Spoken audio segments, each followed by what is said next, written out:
Saudara, puji Tuhan, pagi hari ini kita akan mendengarkan firman Tuhan sebagaimana yang saya sudah sampaikan minggu-minggu yang lalu ya, mengenai asas-asas pokok yang seharusnya kita tinggalkan, tetapi banyak yang belum meninggalkannya karena belum melakukannya. Banyak yang masih enggan melakukannya, banyak yang alat abot melakukannya. Karena apa? Karena di dalam firman Tuhan dikatakan selain mereka itu masih bayi yang suka makanan yang lembut, yaitu susu, dan mereka dikatakan sebagai manusia duniawi. Jadi rupanya anak-anak Tuhan yang belum melakukan firman Tuhan itu disebut manusia duniawi, belum manusia rohani. Saya buktikan ayatnya ya.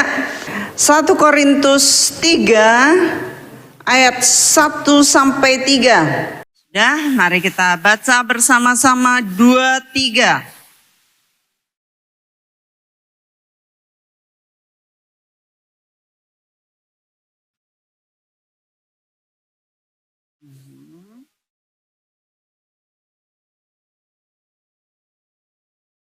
Jadi yang belum dewasa dalam Kristus dikatakan sebagai apa? Manusia. Saya rindu saudara beranjak dari manusia duniawi menjadi manusia rohani. Orang yang dewasa rohaninya, yang kalau dikasih firman nangkep langsung lari mengerjakannya, mereka akan jadi manusia rohani. Tapi kalau masih anak-anak, masih susu, masih gak suka dengan firman, masih ngambek, masih ngerasani pendetone, lalu pindah gereja, lalu bikin ngomporin yang lain agar setuju dengan pendapatnya yang tidak melakukan firman Tuhan, itu masih disebut manusia duniawi. Saudara harus ingat ini. Ini firman mengajarkan kita supaya kita beranjak dari manusia duniawi kepada manusia rohani. Berikutnya, susulah yang kuberikan kepadamu, bukanlah makanan. Nah, firman Tuhan, jikalau dilakukan sedikit demi sedikit menjadi makanan keras, sebab kamu belum dapat menerimanya. Makanan keras belum bisa diterima, dan sekarang pun kamu belum dapat menerimanya. Lalu karena kamu masih manusia duniawi, sebab jika di antara kamu ada iri hati, perselisihan, bukankah hal itu menunjukkan bahwa kamu manusia duniawi dan bahwa kamu hidup secara manusiawi? Hidup secara manusiawi ini adalah hidup secara daging. Sedangkan kita ini harusnya manusia roh, yang mana kita harusnya beroperasi secara roh. Berapa saudara? Beroperasi secara roh. Katakan sekali lagi. That's right. Saudara sebagai manusia roh, saudara ini hanya kelongsongannya daging. Tetapi saudara adalah manusia roh yang harus beroperasi. Semua movementnya di dalam, pikirannya, hatinya saat mendengar firman, semuanya harus dioperasikan secara rohani. Gak boleh duniawi, gak boleh kedagingan. Ini yang saya rindukan jemaat Tuhan di sini dan semua jemaat online family yang saya kasihi. Mari kita beranjak dari azas-azas yang pokok. Tetapi saya masih ngasih firman azas pokok ini supaya saudara ngerti, agar kita singkirkan azas-azas ini. Ayo gendang kita teleportasi, kita membangkitkan orang mati ya. Saudara di Cina itu mereka luar biasa. Mereka kalau ngikut Yesus, mereka langsung siap. Waktu itu ada hamba Tuhan datang ke sana. Jadi gini ceritanya, ini seorang hamba Tuhan dibilangin sama Tuhan, kamu harus ke Cina, dia orang Amerika. Lalu dia bilang, Tuhan saya nggak punya duit, tapi kamu harus ke Cina. Tuhan bilang, oke. Lalu dia ngomong sama suaminya, Pak, Tuhan bilang aku suruh ke Cina. Oh, that's good, ke Cina. Ya kalau nanti kamu dapat duit, ya berangkatlah ke Cina gitu. Besoknya Tuhan kirim duit saudara. Dan dia bilang, Pak ini duit udah ada di tangan, pas banget dengan tiket ke Cina. Oh oke. Kamu punya kenalan di sana? Gak ada. Terus nanti gimana? Ya nggak tahu, pokoknya Tuhan suruh saya berangkat ke Cina. Wah ini udah makanan keras saudara ya.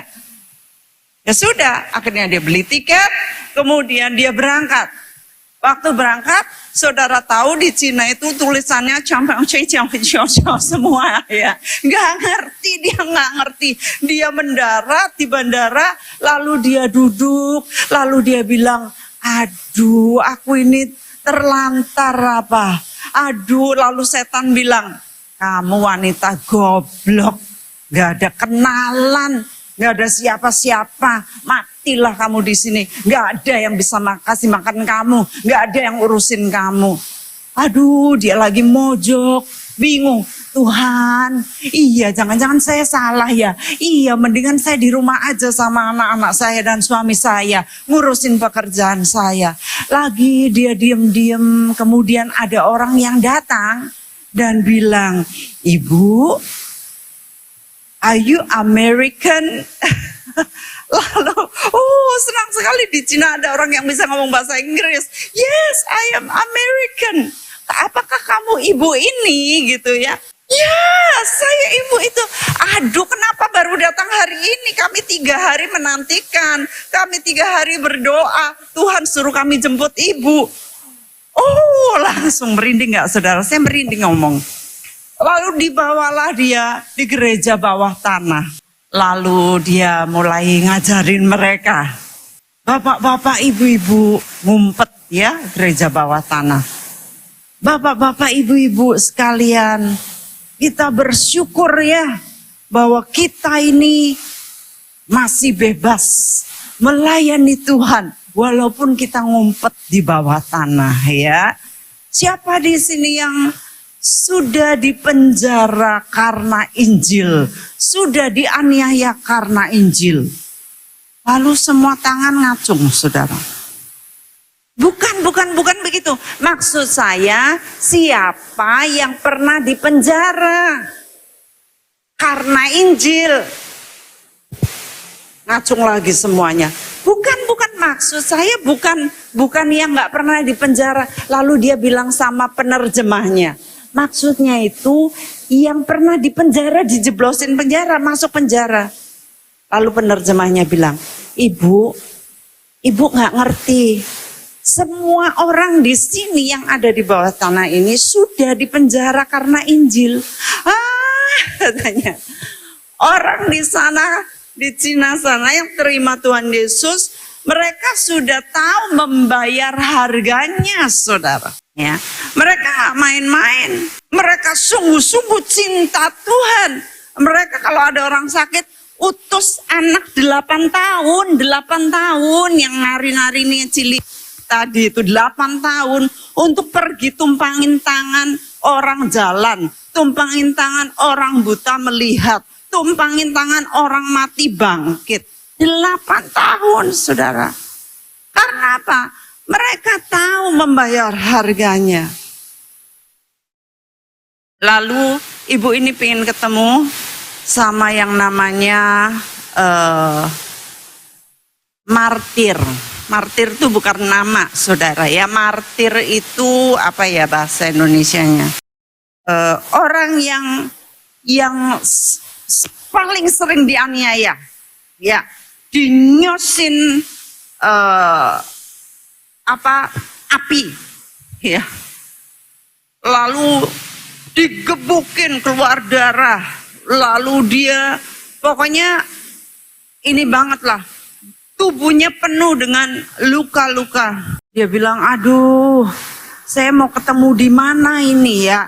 Akhirnya dia berdoa dan kemudian luar biasa saudara. Tuhan kasih dia lihat di satu tempat. Lalu tempat itu kayak nggak ada apa-apanya gitu. Tiba-tiba bisa buka sendiri. Pokoknya ceritanya extraordinary lah. Sampai akhirnya dia ketemu itu martir. Lalu martir ini, ibu ini nanya, apa yang kami orang Amerika bisa bantu? Katanya. Lalu dia berkata begini, jangan berdoa untuk kami agar penganiayaan ini dikurangi. Kalau kita, Tuhan lepaskan saya dari masalah ini, Tuhan, iya kan? Tapi dia berkata, kami jangan didoakan supaya nggak ada masalah. Kami jangan didoakan supaya nggak ada aniaya. Biar aniaya ini kami terima karena ini salib Kristus. Yang kedua, jangan ngomong sama orang Amerika untuk ngumpulin duit buat kami dan dikirim di sini. Jangan dikirimin duit. Wah, luar biasa kan. Mereka tahu bayar harganya sementara kita, Tuhan berkati saya, berkati saya. Buat apa? Memperkaya diri. Buat apa? Sudah satu motor, beli motor lagi. Sudah satu mobil, kurang beli mobil lain. Sudah punya satu rumah, beli rumah lain yang lebih bagus. Tetapi di sana dibilang, jangan kirimin kami uang. Karena kalau pendeta-pendeta di sini baru kami lihat. Karena penganiayaan yang sungguh luar biasa. Mereka dikirimin duit 50.000 US itu berapa ya? 50.000. Lalu dikirimkan. Wah, dalam 3 bulan pendeta ini langsung anjlok. Karena kembali lagi kepada manusia duniawi.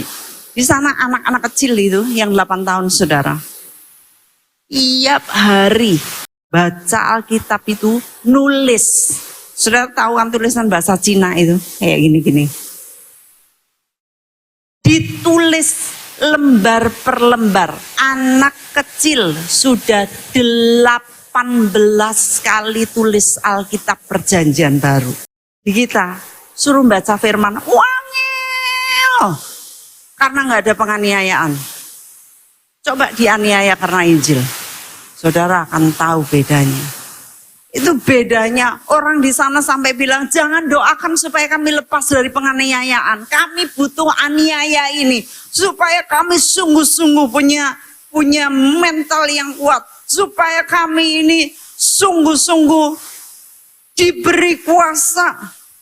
Anak 8 tahun saudara. Keluar bisa numpangin tangan orang pada sembuh semua. Itu yang luar biasa.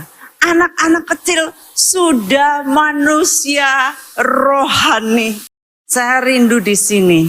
Saudara beranjak dari manusia duniawi. Beranjak dari minum susu. Saudara makan makanan keras. Sekali lagi saya ngomongin. Moga-moga ini terakhir kalinya saya ngomong SIM sama helm, saudara. Ya. Enggak apa-apa saudara guyoni saya, guyo, oke, apa ya. Saudara guyoni saya enggak peduli. Saya penjaga jiwa saudara. Saya minta, saya serukan, sudah mana anak tadi yang sudah ngelentek. Bawa sini, Bu. Oh, lagi sekolah minggu. Oke. Tadi cucunya Bu Lasmi ya. Sudah ngelentek sininya. Jadi minggu lalu saya ngomong bahwa anak ini sininya bonyok semua, saya nggak bohong. Sudah ngelentek merah jambon kelirin. Saya rindu saudara selamat di jalanan. Di luaran saya dengar lagi ibu-ibu. Ibu di sini loh baru dengar firman Tuhan. Berapa kali loh dengar soal pakai helm, pakai SIM. Masih nggak pakai helm. brompitan di luar sana. Bawa cucunya digendong pakai jarik di sini loh. Loh, saudara bahaya loh. Saudara dititipin itu cucu, dititipin anak, dirinya nggak pakai helm, anaknya bayi kayak gitu. Aduh, saudara jangan pikir saudara itu sudah lihai di jalan, serempet.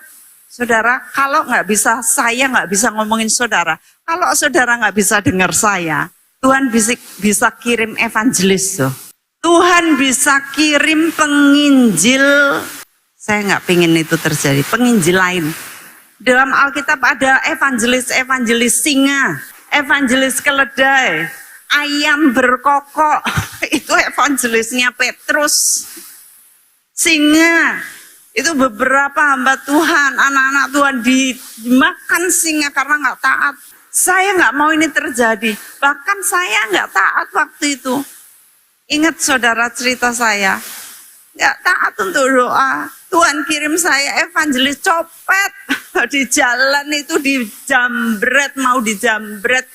Sampai miring naik motor, itu yang sama Iren waktu itu. Tuhan bisa aja ngirimin evangelis supaya saudara tobat. Maafkan saya harus ngomong gini karena saya bertanggung jawab atas jiwa saudara. Kembali lagi, kalau saya nggak bolan baleni ini, saudara nggak ngeh. Ibrani 13 ayat 17. Taatilah pemimpin-pemimpinmu, saudara. Saudara saja yang baca. 2, 3.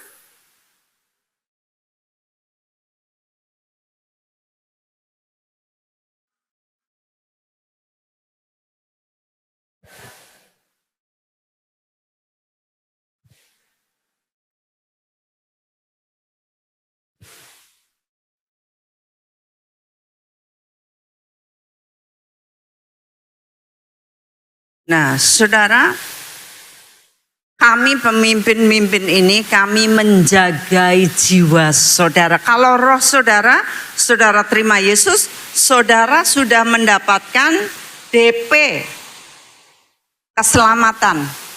Saudara selamat. Mati, saudara selamat. Mati ketabrak atau mati apapun juga, saudara selamat. Tapi dikatakan jiwa, mari kita baca seterusnya. 1 Petrus 1 ayat 9. Karena, kita baca sama-sama, kamu telah mencapai tujuan imanmu, yaitu keselamatan jiwamu. Sekali lagi, karena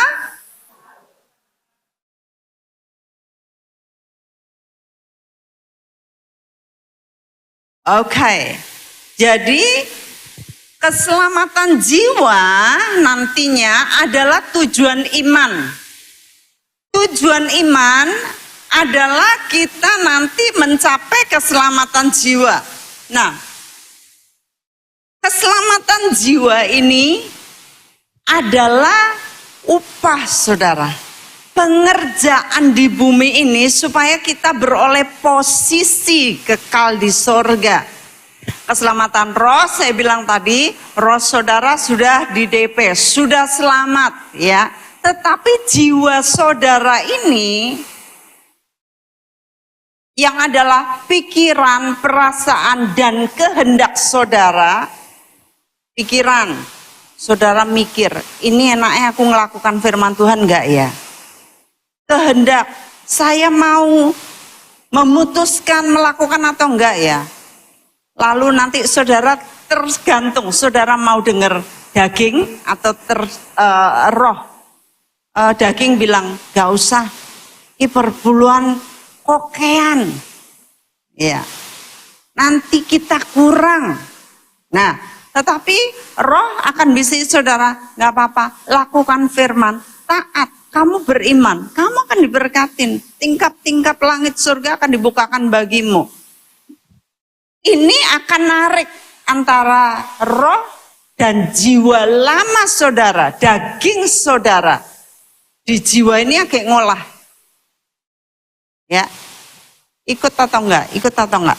Nah, tergantung. Saya akan minta saudara baca dalam 2 Korintus 5 ayat 10. Sebab kita semua harus menghadap tata pengadilan Kristus supaya setiap orang apa yang patut diterimanya sesuai dengan yang dilakukannya dalam hidupnya ini, baik maupun jahat. Jadi yang diterima itu kalau baik ya saudara akan menerima upah, kalau jahat ya saudara tidak akan menerima upah atau bahkan dihukum. Ya, nah ini upahnya masing-masing, nggak bisa rombongan, masing-masing. Ya, itu sebabnya kedewasaan rohani ini akan menolong kita memperoleh upah secara kekal. Banyak sekali orang-orang yang nyesel di surga karena apa? Wah, ngerti dulu waktu di dunia aku melakukan ini dan itu. Kenapa aku berat hati? Kenapa aku kedagingan? Kenapa aku nggak mau dan sebagainya? Wah, ngerti gitu, Tuhan udah siapin semua bagi aku. Dan di sana ya rumahnya cuman kecil-kecilan. Lalu ada orang yang bilang nggak apa-apa, kecil-kecilan masuk surga. Iya kalau masuk surga. Saya ini sering banget hampir hari-hari pelajari orang-orang yang lihat surga neraka, saudara. Saya ngeri kadang, hanya hal kecil aja bisa loh masuk neraka kalau kita nggak melakukan firman Tuhan. Di dalam Matius 7 ayat 21 dan seterusnya dikatakan, pada hari-hari akhir nanti orang-orang akan berseru, Tuhan, Tuhan, bukankah aku telah melakukan ini dan itu, ini, itu. Tuhan bilang, siapa kamu? Aku nggak kenal kamu. Kamu pembuat kejahatan. Ayat tadi mengatakan sesuai di setiap orang akan peroleh apa yang patut diterimanya sesuai dengan yang dilakukannya dalam hidupnya ini, baik atau jahat. Dan berkata, siapa kamu? Aku nggak kenal kamu. Pergi, kamu pembuat kejahatan. Kalau nggak melakukan firman, kita disebut pembuat kejahatan. Tuh. Padahal bangkitin orang mati loh.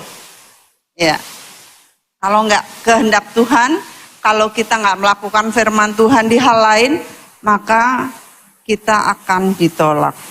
Saya ngeri, saudara. Saya nggak pingin hanya saya mendengarkan kesaksian-kesaksian itu untuk diri saya. Saya sering bagi-bagi sama orang banyak. Ya bahkan pernah kan saya ceritain ada orang yang sudah ngelihat sorga, saudara.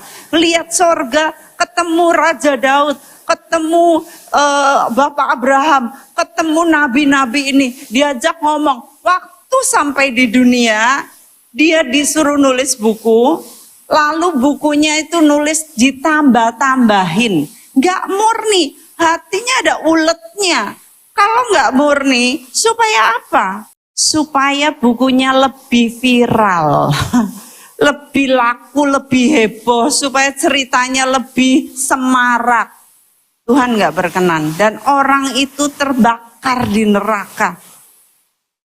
Wah, saya ngeri kalau begini ya. Berkaitan dengan apa yang saya sampaikan mengenai azas-azas pokok. Perpuluhan azas pokok. Saya mempelajari, saudara. Kalau saudara pernah baca bukunya Cho Thomas, Ibu Cho Thomas, Chu Thomas, CHOO, Chu bacanya ya, Chu Thomas, orang Korea. Ibu ini punya buku, tulis buku tebel banget, namanya Heaven is So Real. Surga itu sangat nyata. Dia dibawa bolak-balik ke surga, dikasih lihat. Lalu mari kita lihat apa yang dia tulis mengenai surga dan neraka. Thomas book states, alright.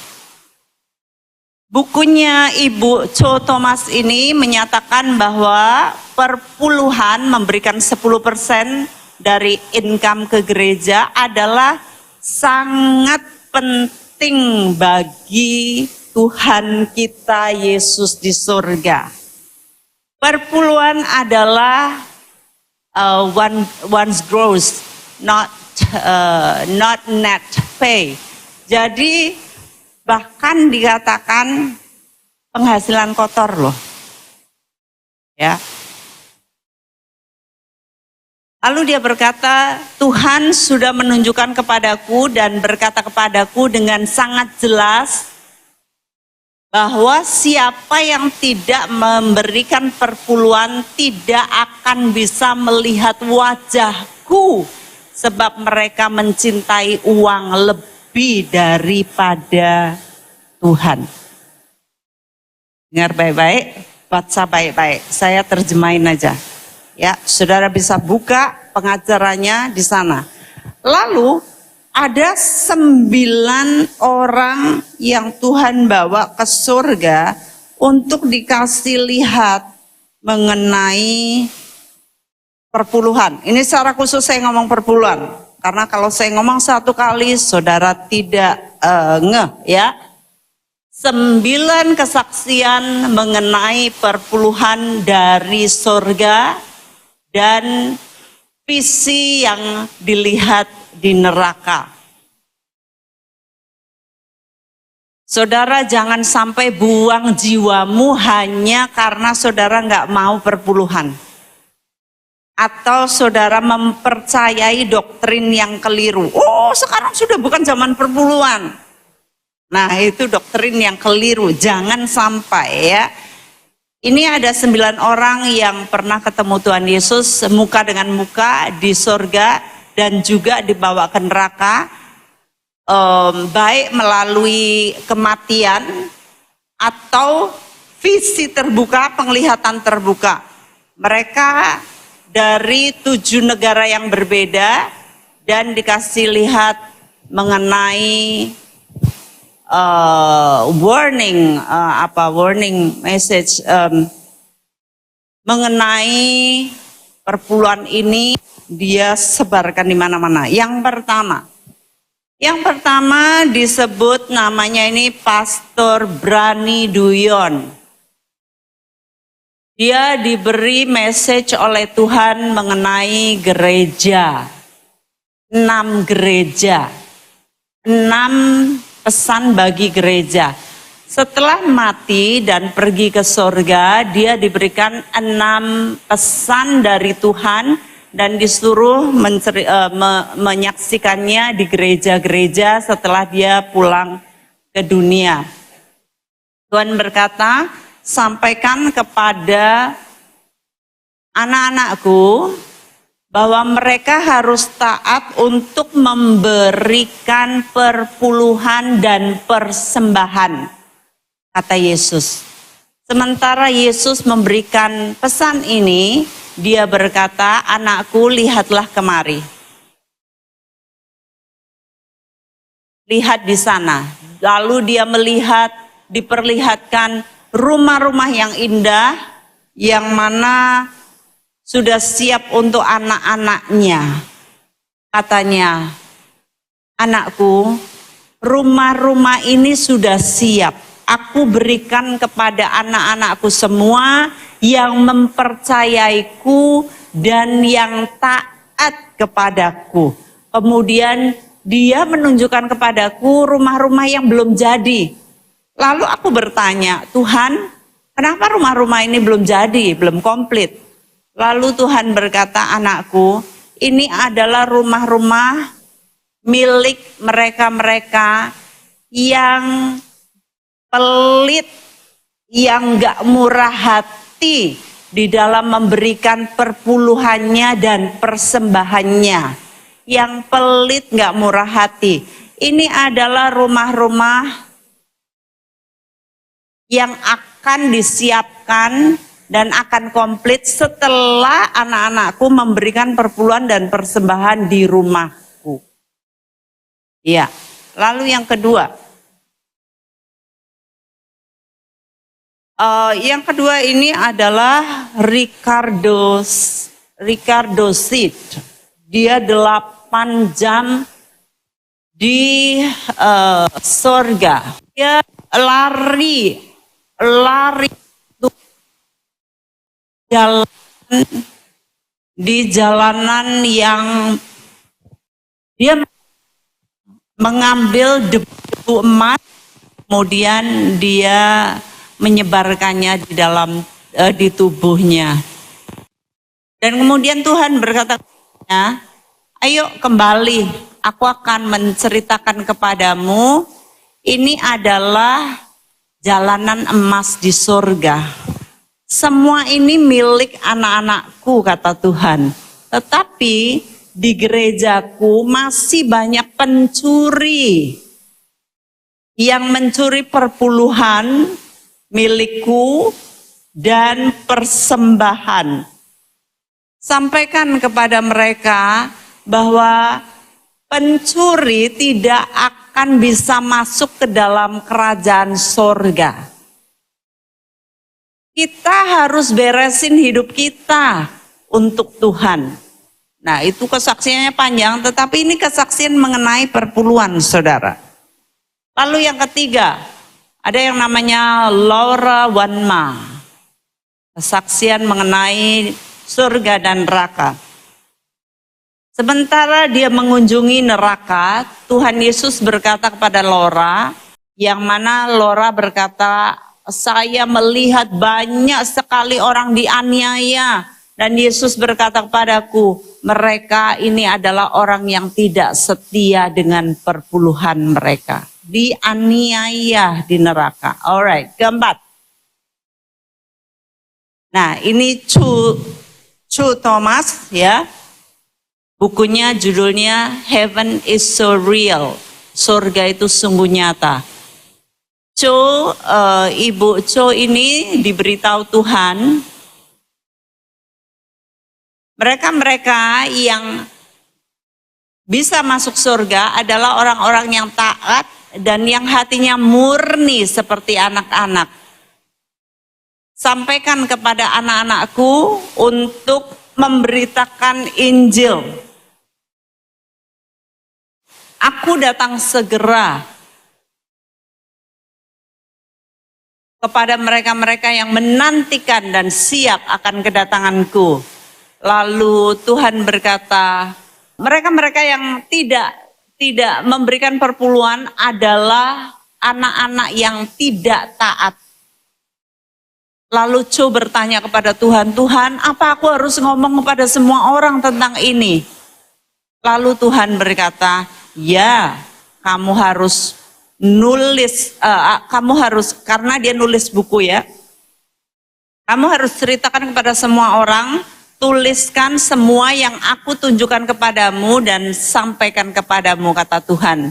Orang-orang Kristen yang tidak memberikan perpuluhan tidak akan diberkati sebab mereka mencintai uang lebih daripada firman-Ku. Mereka yang mencintai uang lebih dari firman-Ku tidak akan bisa melihat kerajaan sorga. Kamu telah tahu ujung akhir mereka berakhir di neraka. Yang keempat, yang kelima sekarang. Ini anak-anak muda dari Kolombia diberi pewahyuan mengenai surga dan neraka.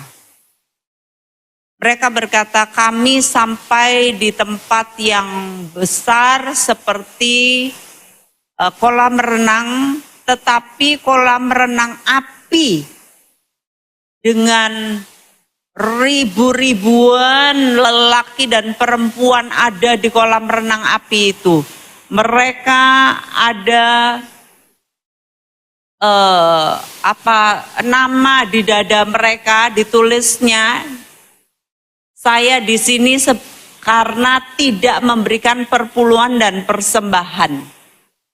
Kemudian saya berkata kepada Tuhan, ini 7 orang ini nanya sama Tuhan, Tuhan, masa sih hal ini terjadi? Mereka di neraka ini hanya karena alasan ini. Tuhan berkata, ya, sebab mereka mengajarkan tentang perpuluhan dan persembahan, bahwa itu tidak penting.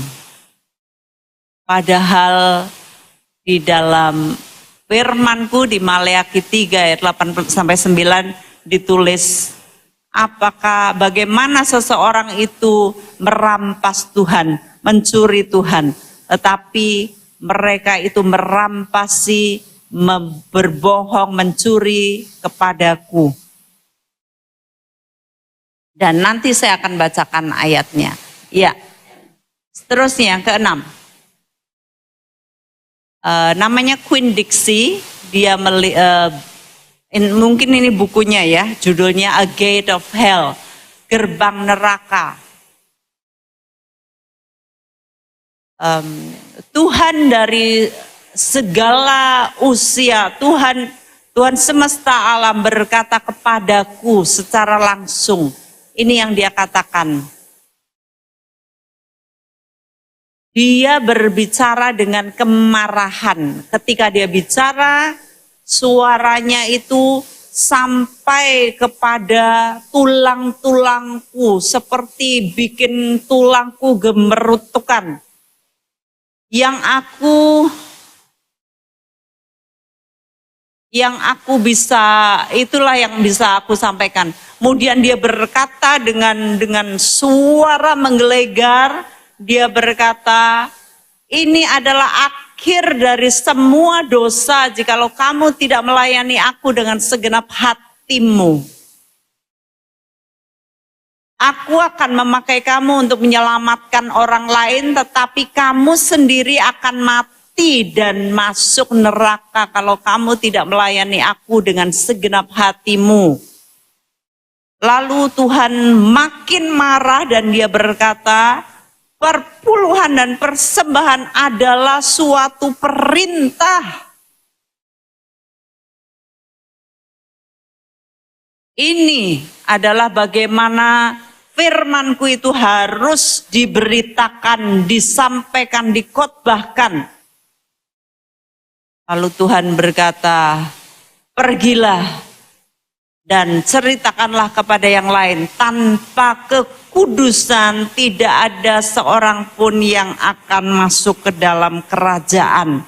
Tuhan berkata tepat seperti dalam firman Tuhan, hendaklah engkau kudus seperti aku kudus.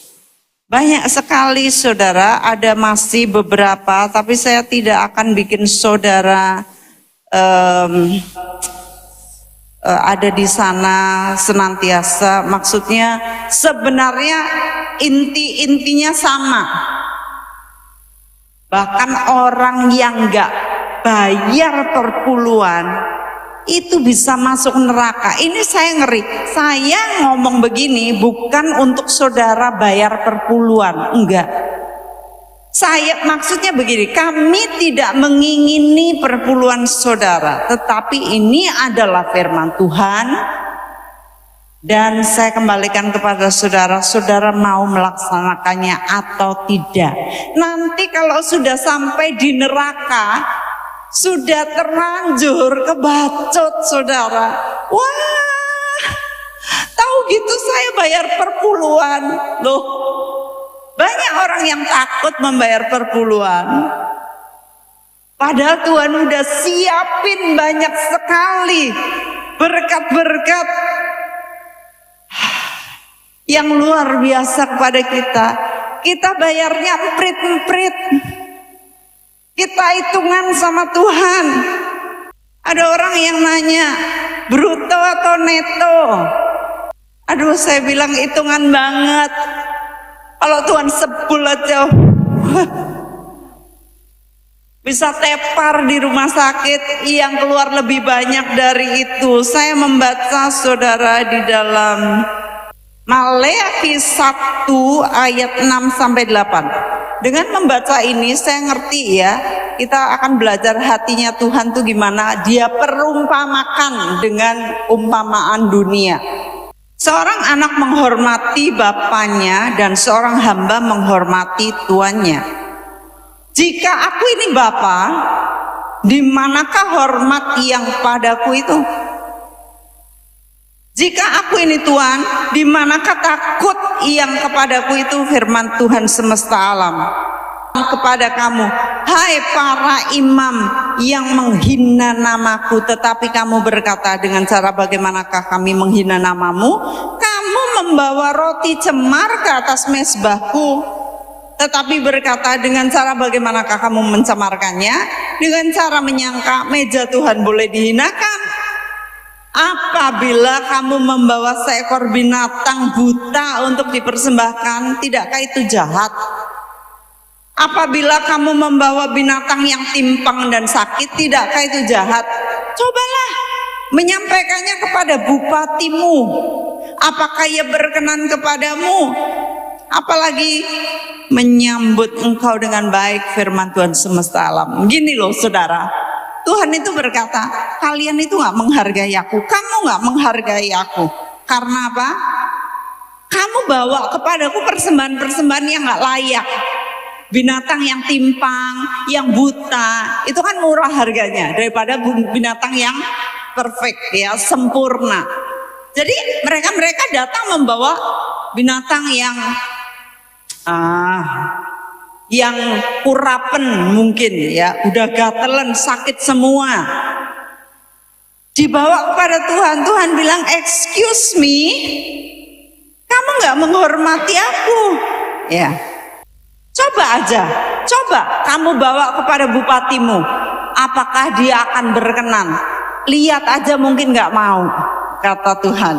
Tuhan ngasih perumpamaan kepada kita. Kalau kita datang kepada bupati, nggak usah ngomong gubernur, nggak usah ngomong wali kota, nggak usah ngomong presiden. Kalau ngomong, wah jauh lagi kita datang kepada mereka memberikan sesuatu. Itu kita bisa baik-baik datang, ya, memberikan yang terbaik. Kita ketemu mungkin lurah, ya, kita mau ketemu lurah aja, mungkin kita rapi-rapi, kita baik-baik, kita bawa sesuatu. Tetapi kamu datang tidak membawa yang baik dan kamu tidak menghormati aku. Saudara, intinya Tuhan mau agar kita menghormati Dia dengan memberikan yang terbaik. Lalu ayat terakhir, ini ayat yang sering, ayatnya ada di situ, cuman satunya hilang, saudara. Maleakhi 3, ya, ayat 10. Saya nggak baca 8 sampai 9, tetapi saya baca 10 sampai 12. Kenapa orang-orang takut? Tuhan punya janji kepada kita, saudara. Bawalah seluruh, apa saudara, sebagian? Seluruh persepuluhan itu ke dalam rumah perbendaharaan, supaya ada persediaan makanan di rumahku, dan ujilah aku, kata Tuhan. Kamu uji aku, kamu bawa kepadaku, uji aku, ya. Firman Tuhan semesta alam, apa aku tidak akan membukakan bagimu tingkap-tingkap langit dan mencurahkan berkat kepadamu sampai bludak, saudara, berkelimpahan. Aku akan menghardik bagimu belalang pelahap. Saudara, mungkin saudara ngirit, mungkin saudara takut memberikan perpuluhan, tapi Tuhan kirim belalang pelahap, belalang pengirit, pengerat, semua diambilin. Saudara nggak punya apa-apa, padahal aku kerjoi buanting tulang, padahal aku ketok nyimpen, tapi kok nggak ada. Ini loh saudara, belalang, ada belalang pelahap supaya jangan dihabisi. Ini Tuhan akan menghardik, ya, kalau kita mau memberikan perpuluhan kepada Tuhan, seluruh perpuluhan, maka Dia akan menghardik bagimu supaya jangan dihabisinya hasil tanahmu, dan supaya jangan pohon anggur di ladang tidak berbuah bagimu, firman Tuhan semesta alam. Maka segala bangsa, saudara, akan terkenal. Karena apa? Segala bangsa akan melihat bahwa saudara diberkati. Saudara tahu Colgate? Colgate itu apa? Pasta gigi. Colgate itu sebenarnya nama orang. Tapi dia pencipta pasta gigi, nah yang namanya Colgate. Dia berkata, Tuhan, aku mau deal dengan engkau. Aku mau kerjasama dengan engkau. Engkau berkati, aku akan berikan 90% dari penghasilan. Dan Tuhan berkati luar biasa. Colgate dari satu negara, semua dunia pakai Colgate dan tahu Colgate. 90%, bukan 10%. Tuhan mencurahkan berkatnya atas kita. Mari kita tunduk kepala. Bapa di surga, hamba sudah sampaikan firman azas pokok ini kepada mereka. Hamba rindu agar jemaat di sini dan jemaat online mereka menjadi manusia rohani.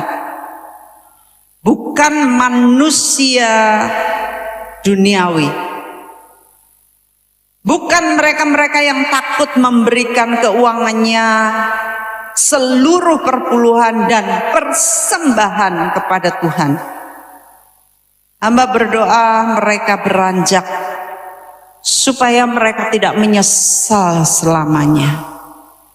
Mungkin firman ini bagi beberapa sangat keras walaupun masih azas pokok. Hamba berdoa hatimu dikuatkan untuk memberikan yang terbaik dan taat kepada firman Tuhan. Dan ujilah aku, kata Tuhan. Bukankah aku akan membukakan tingkap-tingkap langit untuk memberkati engkau dengan kelimpahan. Terima kasih Bapak. Sebentar kami akan masuk di dalam perjamuan kudus Tuhan. Kami minta engkau menyucikan, menguduskan kami yang masih bercacat celah ini, agar kami dipersembahkan kepada Tuhan nantinya tanpa cacat keruk, dalam nama Tuhan Yesus. Haleluya.